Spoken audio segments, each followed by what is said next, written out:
Pada video kali ini, saya akan bercerita cerita pendek tentang pamali menyisir di malam hari.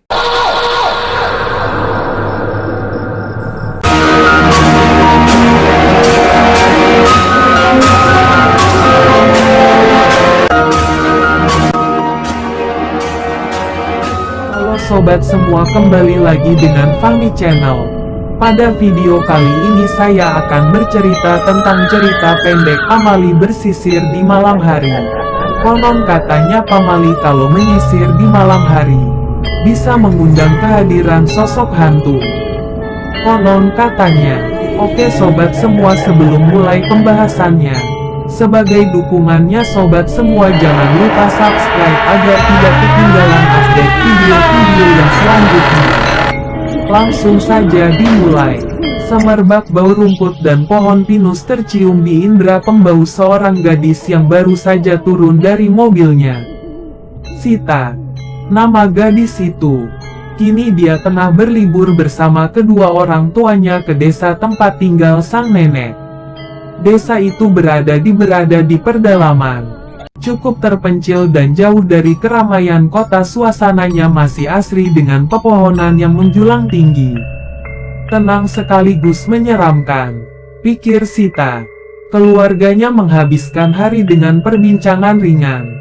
Sesekali dirinya menyinggung tentang mitos yang beredar. Sita adalah gadis modern yang tak percaya akan pantangan. Semua itu hanya bualan menurutnya. Pamali itu ada, Neng. Orang zaman dulu gak sembarangan bikin pantangan. Pasti ada aja benernya, ucap nenek lembut. Sita hanya mengangguk menanggapi wejangan sang nenek. Bukan hanya satu tapi banyak. Hingga malam tiba dan tinggallah Sita di sana karena kedua orang tuanya masih harus mengurus beberapa pekerjaan di kota.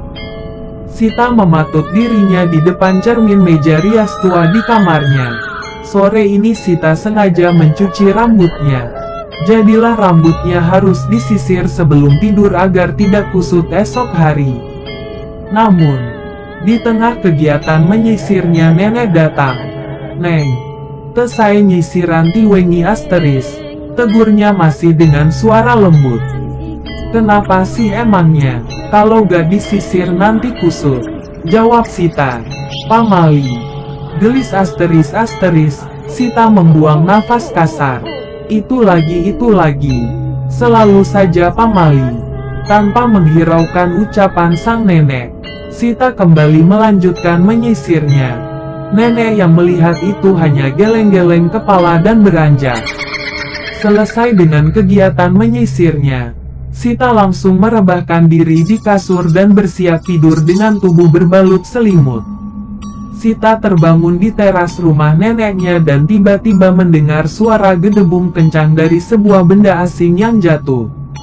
Rumah nenek Sita masih tradisional, berbentuk panggung dengan 2 lantai dan seluruh bagian terbuat dari kayu. Sita melangkah cepat hingga dia dapat mendengar suara langkahnya sendiri. Mata Sita memperhatikan sekeliling halaman rumah, tapi tak tampak ada benda terjatuh. Mungkinkah itu hanya halusinasi saja, pikirnya. Sita kembali melangkah ke dalam rumah menuju kamarnya dengan pelan. Namun terdengar suara asing dari belakang. Suara itu selaras dengan gerakan Sita yang tengah menaiki tangga. Itu terdengar seperti suara ketukan sepatu. Namun, Sita yakin itu bukan miliknya karena kini Sita tidak mengenakan alas kaki apapun. Sita berhenti sejenak untuk memastikan suara itu. Namun yang didengarnya hanya keheningan. Gadis itu kembali melangkah dan suara itu kembali terdengar. Sekarang suaranya semakin cepat dan tak beraturan. Bukan seperti suara langkah. Nafas Sita mulai memburu. Perasaan was-was menguasai. Gadis itu ingin menoleh namun belum cukup berani. Akhirnya dia memilih untuk sedikit berlari agar segera sampai kamar. Namun langkah itu semakin terdengar tak wajar. Tangga itu terasa lebih panjang dari yang Sita ingat sebelumnya. Akhirnya, dengan keberanian penuh Sita berani menolehkan kepalanya ke belakang. Namun, nafasnya harus terhenti saat melihat sosok menyerupai neneknya dengan tubuh yang sangat kurus tengah berjalan bukan, tapi merangkak dengan tangan dan kakinya yang berkuku panjang.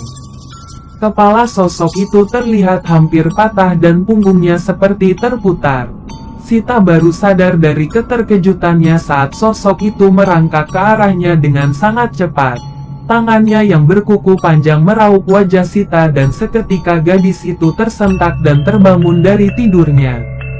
"Neng, ngapain tidur di sini?" Sita melihat neneknya yang tengah berdiri sambil memandangnya khawatir. Ternyata Sita tertidur di kursi kayu ruang tamu.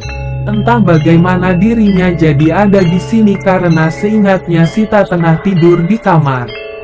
Hari juga masih gelap dan Sita memutuskan untuk kembali ke kamar. Namun, suara serupa dalam mimpinya terdengar. Kini Sita langsung menoleh ke belakang dan kembali mendapati sosok menyeramkan menyerupai neneknya tengah merangkak cepat ke arah Sita. Sita langsung berlari namun kakinya tersandung dan malah membuatnya terjatuh dan mengejat. Terbangun dari tidur. "Apa ini?" pikir Sita. Mimpi dalam mimpi. Mimpi itu terasa sangat menyeramkan. Kini Sita terbangun di atas kasur dan tiba-tiba mendengar suara ketukan dari arah pintu. Belum sempat mengatakan apapun, pintu itu sudah terbuka dan menampakkan siluet hitam yang merangkak dengan tangan berkuku sangat panjang.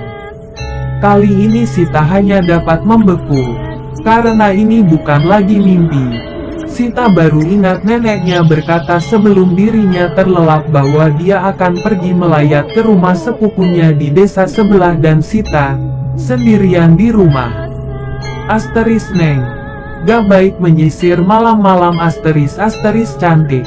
Kata-kata itulah dari seorang nenek yang disebut Pamali. Selesailah sudah cerita pendek Pamali bersisir di malam hari. Terima kasih sobat semua sudah menonton sampai selesai.